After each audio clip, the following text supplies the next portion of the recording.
ഇൻവെസ്റ്റ്മെൻറ്റ്സുകൾ കാര്യങ്ങളൊക്കെ നടത്തുമ്പോൾ എസ്പെഷ്യലി ഫിനാൻഷ്യലായിട്ടുള്ള ഇൻവെസ്റ്റ്മെൻറ്റ്സുകൾ കാര്യങ്ങൾ മാർക്കറ്റ് റിലേറ്റഡ് ഇൻവെസ്റ്റ്മെൻറ്റ്സുകൾ കാര്യങ്ങളൊക്കെ നടത്തിയിട്ട് ഈ മാർക്കറ്റിൽ ഫ്ലക്ച്വേഷൻ വരുമ്പോൾ പലപ്പോഴും ഉള്ള ഒരു ഇതാണെന്ന് വെച്ചാൽ എല്ലാവരും പാനിക്കാവും.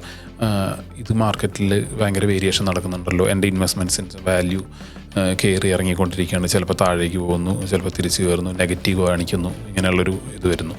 അപ്പോൾ പലപ്പോഴും ആ ഒരു ടൈമിൽ ഇങ്ങനെ ഒരു പാനിക് സിറ്റുവേഷൻ വരുമ്പോൾ നമുക്ക് കാണാം ചില ആൾക്കാർ പറയും ഓക്കെ എൻ്റെ ഇൻവെസ്റ്റ്മെൻറ്റ്സുകൾ നമുക്ക് തൽക്കാലം സ്റ്റോപ്പ് ചെയ്യാം, അല്ലെങ്കിൽ അതിപ്പോൾ പിൻവലിക്കാം, എന്നിട്ട് റീഇൻവെസ്റ്റ് ചെയ്യാം എന്ന് പറയും.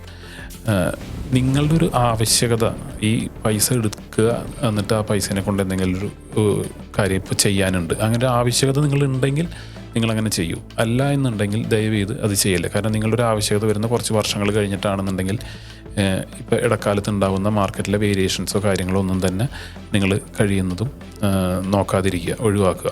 ഇപ്പോൾ ഉദാഹരണം പറയുകയാണെങ്കിൽ ഈ മാർക്കറ്റിൽ ഇത് പറഞ്ഞപ്പോഴാണ് ഇതിൻ്റെ പ്രൈസുകൾ കാര്യങ്ങളെല്ലാം ഡെയിലി അപ്ഡേറ്റ് കിട്ടുന്നു. അപ്പോൾ നിങ്ങളിത് ഡെയിലി ചെക്ക് ചെയ്യുന്നത് കൊണ്ട് നിങ്ങൾക്കിത് കൃത്യമായി മനസ്സിലാവുന്നു. നിങ്ങൾ ഒന്ന് ഇമാജിൻ ചെയ്യും, നിങ്ങളൊരു പ്രോപ്പർട്ടിയാണ് മേടിച്ചിരിക്കുന്നത്. ഈ പ്രോപ്പർട്ടി മേടിച്ച് കഴിഞ്ഞാൽ നിങ്ങൾക്ക് ഡെയിലി പ്രൈസ് നിങ്ങൾ ചെക്ക് ചെയ്തുകൊണ്ട് ഇരിക്കണമെന്നില്ല. നിങ്ങൾ ഒരു ലോങ് ടൈം ഒരു ആവശ്യകത എന്നുള്ള രീതിയിൽ പ്രോപ്പർട്ടി വാങ്ങിയിട്ട് കഴിഞ്ഞാൽ ആ ഒരു ആവശ്യകതയുടെ ടൈമിലേക്ക് അടുക്കുമ്പോഴല്ലേ നിങ്ങൾ ആ ഒരു സ്ഥലത്തിൻ്റെ പ്രൈസുകളോ കാര്യങ്ങളൊക്കെ നോക്കുകയോ അല്ലെങ്കിൽ ആ പ്രോപ്പർട്ടി വിൽക്കുന്നതിനെ പറ്റിയിട്ട് നിങ്ങൾ ആലോചിക്കുകയുള്ളൂ.